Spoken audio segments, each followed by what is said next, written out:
Hi everyone. Let's talk about leg and foot disorders. This video corresponds to the Word document in this unit. So we're going to go right to that. And then of course, I'm also going to be sharing some pictures with you at certain points here. Here's the leg and foot disorders. This is the Word document. And it starts with pes planus and pes cavus. So this is very similar to genu valgus and genu varus. So it's opposite ends of a specific disorder. Pes planus is flat feet or fallen arches is really what it is. The sole of the foot, is normally arched up like this in pes planus. It goes flat and it's degrees, it doesn't have to be completely flat on the floor in order to be pes planus. You can have varying degrees of this. However, typically the entire sole touches the floor when standing. It can be genetic. If your parents have it, you are likely to have it. It can be an injury or something resulting from an injury, can be the aging process. You can have arthritis in your feet and ankles that can affect the arch. So there are a lot of different causes for this. So let's take a look at it. Okay, so really it looks like this here. This is a good image of it. This is a good image of it too, but you can actually see the littlest, tiniest bit of a longitudinal arch here. So it is flat for sure, but remember I said it's varying degrees. This one touches the floor entirely. There is no arch, it is gone. And in that case, as you can see here, the medial malleolus actually goes towards the floor a bit, or actually this is a nice picture of that too. The medial malleolus heads towards the floor. And this individual has flat feet, but also then they're starting to become everted, as you can see, because of the position of the foot bones, the talus and the calcaneus are not aligned with the tibia and fibula. So here's the medial malleolus, here's the lateral malleolus, here's the medial malleolus, here's the lateral malleolus. You can see that this becomes a pretty big problem, pardon me, and become a pretty big problem, later in life if it is not addressed. So what do? Well, basically shoe inserts. So these correct the problem by creating a false arch. So it lifts the longitudinal arch of the foot, medial longitudinal arch of the foot. And then of course, that puts the entire calcaneus, pardon me, talus, tibia, and fibula back in alignment. Now, the symptoms of this are basically foot pain. Shin splints can occur. We haven't talked about shin splints yet. But also, it's going to collapse the medial line. So remember we talked about genu valgus, right? Genu valgus was when that medial line of the thighs collapsed. Well, flat feet is one of the causes of medial line collapse. So it can actually work its way up the body, dropping that medial line, creating not only ankle pain, but knee pain then and hip pain. The hip pain can then be translated into low back pain, and it can go all the way up the spine to the head and neck. So it's not just the feet. It can affect every joint up through the entire body, basically. So custom orthotics, of course, I had mentioned supportive shoes. Yes, no flip-flops, no Crocs for people with flat feet.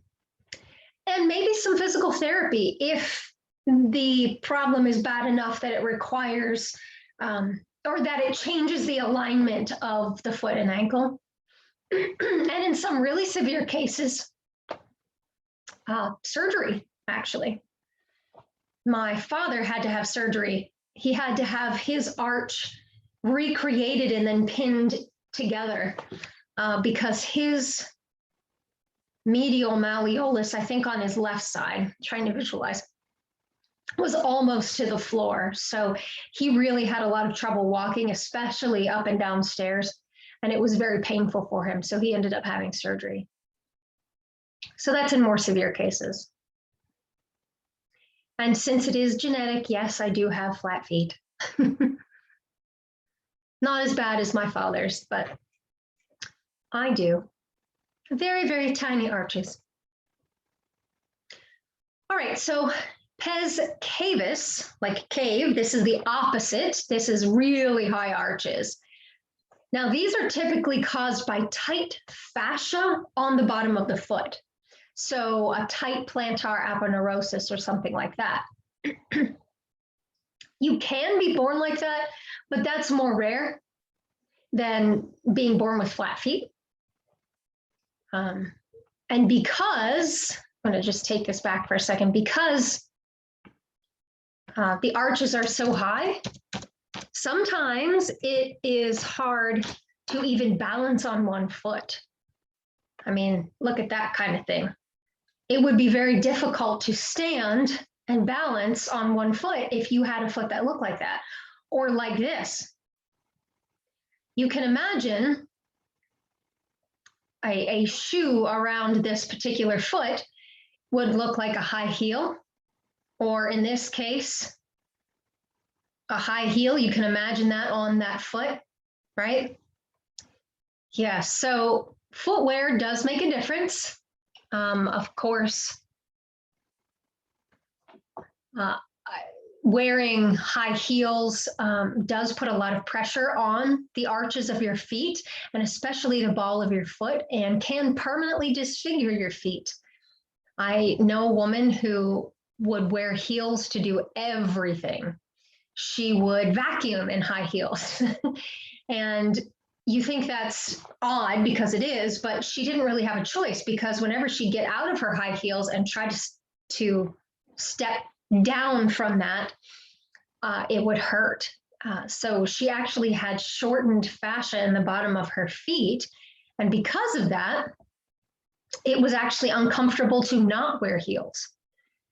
So what happened? Well, she eventually stopped wearing the heels as much as she did, got massage to help loosen that up. And then, of course, she started working her way down in the heels, so that eventually she could wear flat shoes, sneakers again. People that have high arches like that may need custom orthotics, just like people with flat feet. Massage can help loosen tight fascia if that's the cause. Or sometimes it's just the way that they're born, and it is the structure of their foot, and that's that. The biggest difference between pes planus and pes cavus is that pes cavus can be addressed with massage, pes planus not so much. I mean, you can massage the bottom of the foot and it would feel good, but it's not going to change anything. Whereas you may be able to loosen tight fascia in pes cavus.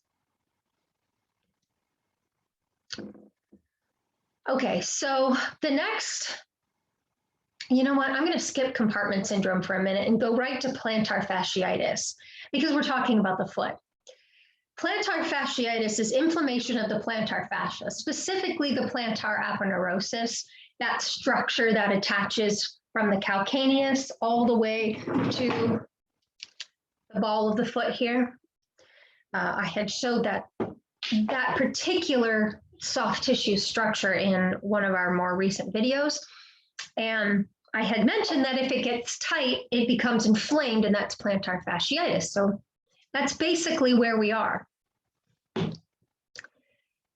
Causes of plantar fasciitis include hypertonic gastrocnemius and soleus muscles.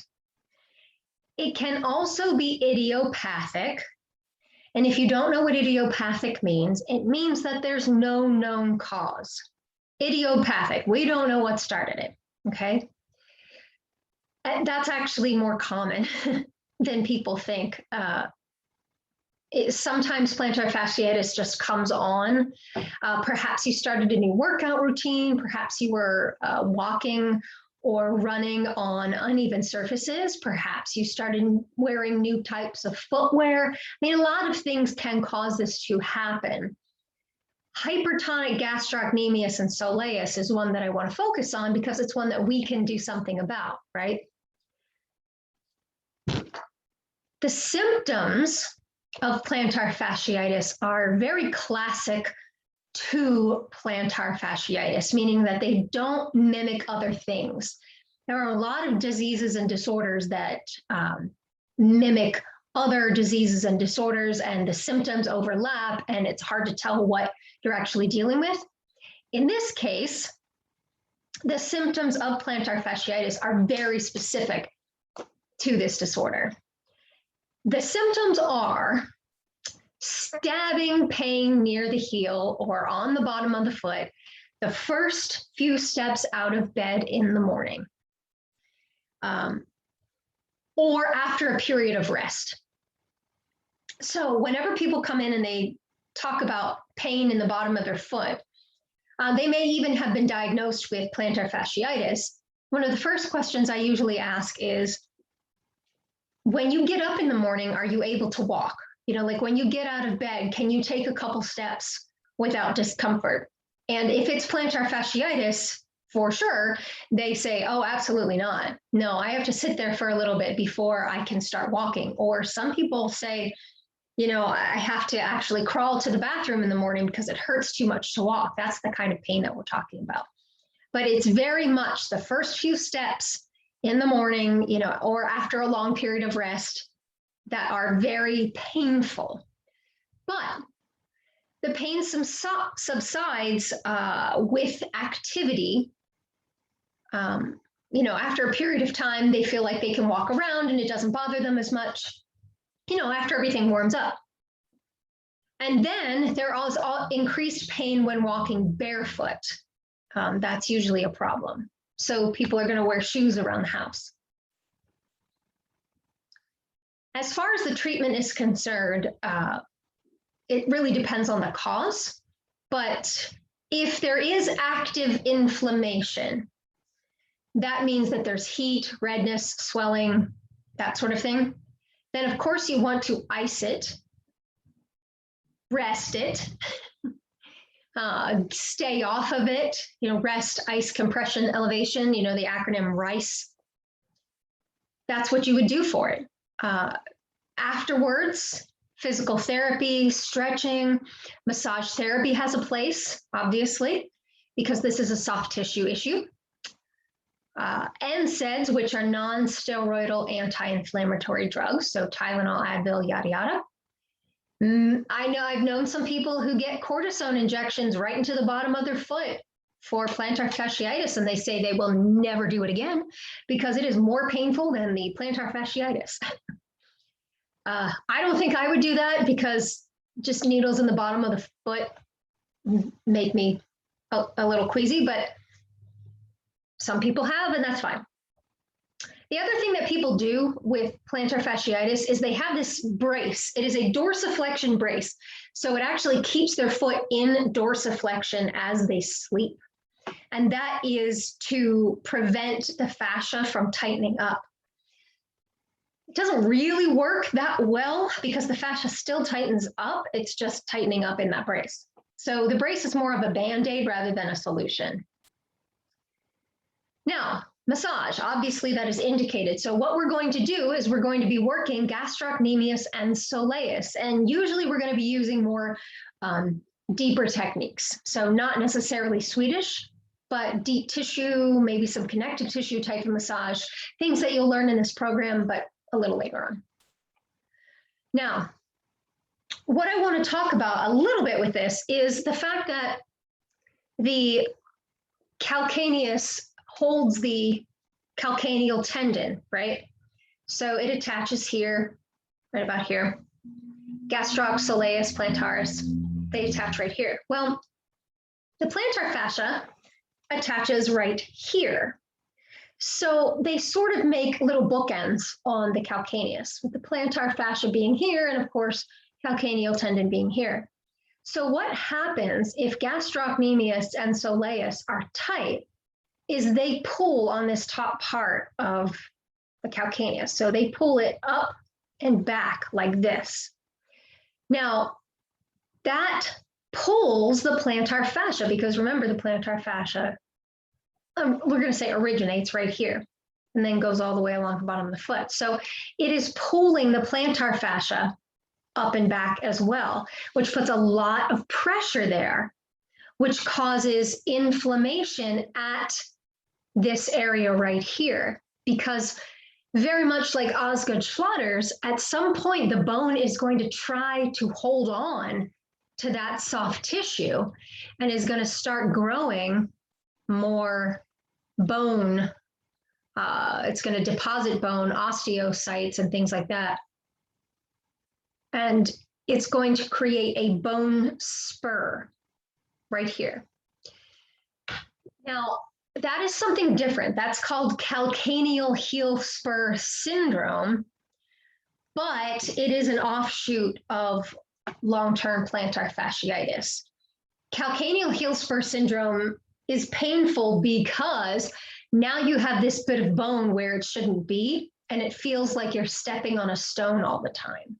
So not only do you have the inflammation of the plantar fascia, but now you have a bone spur on the bottom of your foot, and it's very painful. So sometimes surgery is necessary as well. Okay, since we're still talking about the foot, let's talk about Achilles tendonitis, and then we'll go back and do the others. Achilles tendonitis is exactly what it sounds like. It is inflammation of the calcaneal tendon. So what causes this? Well, like any kind of tendonitis, it's going to be repetitive movements, because muscle attaches to tendon, which attaches to bone. So whenever the muscle is moving too much, too frequently, or you're using it incorrectly, I know that sounds weird, but you can use your muscles incorrectly, then the tendon at the attachment will become inflamed. So repetitive strain is the cause. In this case, hypertonic triceps surae, or not warming up before an exercise, like let's say you just want to go run 5 miles, probably not a good idea. Or traumatic injury, you can tear the tendon. I mean, it's hard to tear because it's a pretty significant tendon, but I've known people who've done it. Pain is going to be the main symptom, because whenever you have tendonitis, it is painful. It can be a mild ache, or it can be a pretty significant pain. It does get worse over time, and of course it does get worse with activity. So stop doing the things that are causing the issue. Rest, ice, compression, elevation, stretching, massage, and NSAIDs. You know, all of these sort of have a theme. Stop doing what's causing it pain. And of course, massage is indicated. You may do a little bit of friction over the tendon, but only if it is not actively inflamed. Only if you do not feel heat, you do not see swelling or redness, okay? If none of those are present, then it is not active inflammation and you can friction over the tendon. Don't do it in active inflammation. It's a bad idea. All you're doing is adding heat and metabolic activity where there is already too much. That's why it is swollen. You don't want to do that. You're not going to do any good by doing that. Okay, so back to lower leg. So we did all the foot stuff. Let's do the lower leg stuff. So now we have compartment syndrome. Compartment syndrome is a medical emergency. You are not going to work on this as a massage therapist, but I included it because of the way that the lower leg is structured. If you have an injury where you damage a blood vessel underneath the skin, and it's not a bruise, it's more of a significant blood vessel, or it's like maybe a muscle tear or something like that, you get internal bleeding. but only in that compartment. So in the leg, you have compartments set up with the muscle, but with the surrounding soft tissue of the muscle. So with the fascia. And I'm actually looking for a picture of a cross section or a transverse. There it is. I had it, I was on the right page. Okay, so I'm going to stop the share for a second. Let me show you something. Okay, so what you see here is a division kind of in the middle, right there. And then you see these little white lines. Whoa, Nelly. You see those little white lines there? There's one here and a little one there. There's a little one right here. You see that? All of those white lines are layers of fascia that surround each individual muscle, but there's also larger compartments of fascia that include just a couple of muscles. We have an anterior and a posterior compartment in the lower leg here that really is separated by the line in the middle, which you know is the interosseous membrane. Okay, so this right here is a compartment, and this right here is a compartment, and they don't include the gastrocnemius and soleus there. So they're a little smaller. Okay, so what happens is blood leaks into that area, but because it is compartmentalized, the blood stays in that area and it causes enormous swelling, so much swelling that it actually puts pressure on the surrounding tissue and can cause the surrounding tissue to die. So that's not good. And that's necrosis. Necrosis is a condition of death, right? Osis is condition of necro, death. You get it. So what you'll see are the 5 P's of compartment syndrome. Pain, because it really hurts. Paresthesia is pins and needles. If you don't know a word and I go over it, write it down in your notebook because these are words that will come up again in the future. Pallor, that's paleness. Paralysis, meaning you stop being able to move that muscle or can't feel it. And pulselessness, meaning you can no longer feel a pulse in that area because probably an artery is leaking in that area. What's going to happen is the skin is going to get really hot and very shiny.